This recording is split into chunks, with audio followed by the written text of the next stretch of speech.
জবরদখলের প্রকাশ মুখ্যমন্ত্রীর হুঁশিয়ারির পরে সল্টলেক সেক্টর 5 মানেই এখন শহরের অফিস পাড়া।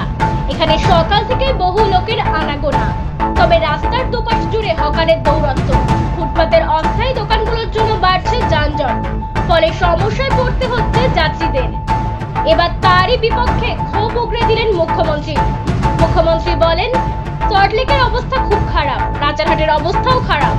যে যেখানে পারছে টাকা নিয়ে লোক বসিয়ে দিচ্ছে। সল্টলেকে তো সুজিত বোস কম্পিটিশন করে লোক বসিয়ে দিচ্ছে। সল্টলেকের কাউন্সিলররা কেন কাজ করে না?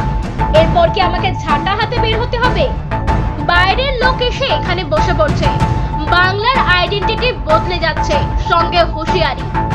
কোনো ব্যক্তিকে পোষার জন্য এখানে আসিনি, মানুষকে দেখার জন্য এখানে এসেছি।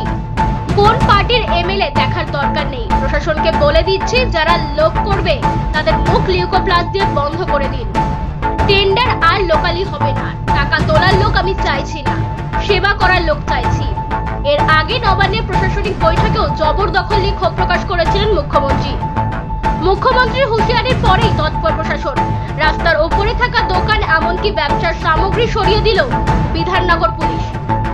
ব্যুরো রিপোর্ট, আরবি নিউজ।